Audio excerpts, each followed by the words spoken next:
Jon Jones versus Tom एस्पिनाल की बात फिर से चलने लगी है यूएफसी के एक आने वाले इवेंट में।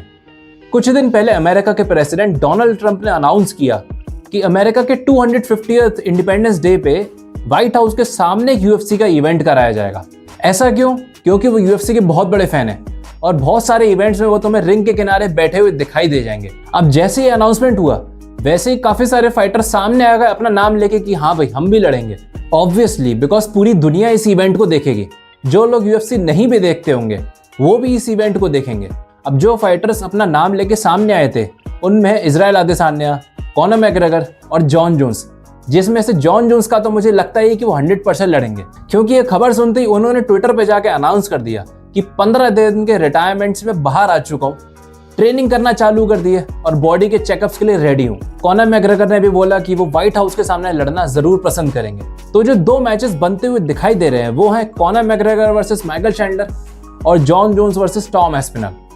तो बात करें अगर सबसे पहले कॉनर वर्सेस चैंडलर की, तो कॉनर ने अपनी लास्ट फाइट 4 साल पहले लड़ी थी डस्टिन पोरियर के अगेंस्ट, जिसमें उनकी पैर की हड्डी टूट गई थी। उनकी एज 37 ईयर्स हो चुकी है। अब ये एज तो कोई ज्यादा नहीं है, चार्ल्स ओलिवेरा की भी यही एज है, बट पिछले 4 साल में उन्होंने नशे के अलावा और कुछ भी नहीं किया है। अब इसका तुम गलत मतलब मत लेना, क्योंकि कॉनर का मैं बहुत बड़ा फैन था, ये पोस्टर देख रहे होगे तुम पीछे। बट जितनी तेजी से उनका करियर ऊपर गया था उतनी तेजी से उनका करियर नीचे भी आ गया। एक टाइम था जब वो लगातार नॉकआउट पे नॉकआउट कर रहे थे, यूएफसी की सारी टिकट्स उनके नाम पे ही बिक जाती थी। पर अब मुझे नहीं लगता कि वो यूएफसी लेवल के फाइटर्स के सामने टिक पाएंगे अनटिल अनलेस वो नशा पूरी तरह छोड़ दें और 1 साल जम के ट्रेनिंग करें। तो इस इवेंट में चैंडलर वर्सेस कॉनर होने की चांसेस काफी कम है। ये बात जरूर है कि चैंडलर इस इवेंट में लड़ेंगे, बट कॉनर को अगर इस इवेंट में आना है तो नशा उनको पूरी तरह खत्म करना होगा। नेक्स्ट हम आते हैं जॉन जोन्स वर्सेस टॉम एस्पिनाल पे। अब जॉन जोन्स का तो मुझे पूरी तरह कंफर्म लग रहा है कि वो इस इवेंट में लड़ेंगे। टॉम एस्पिनाल भी इस इवेंट में लड़ना पसंद करेंगे, पर क्या ये दोनों आपस में लड़ेंगे? मैं तुमको एक फैक्ट बताता हूं, फिर तुम मुझे बताना कि ये दोनों आपस में लड़ेंगे कि नहीं।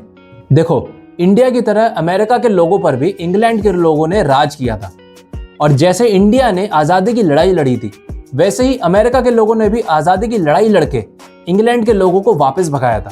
अब टॉम एस्पिनाल इंग्लैंड के रहने वाले हैं, वहीं जॉन जोन्स अमेरिका के।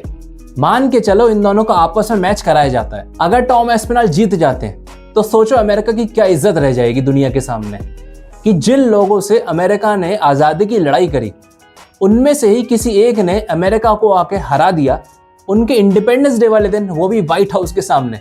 मतलब इससे ज्यादा फनी चीज तो कोई हो ही नहीं सकती। तो मुझे नहीं लगता कि ये मैच कराया जाएगा।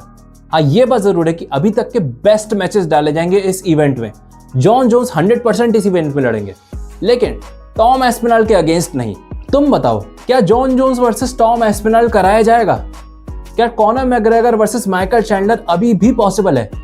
और तुम्हारे हिसाब से इस इवेंट में कौन से मैच डाले जाने चाहिए? कमेंट्स बताओ, और चैनल पे नए हो तो सब्सक्राइब कर लेना। See you in the next video.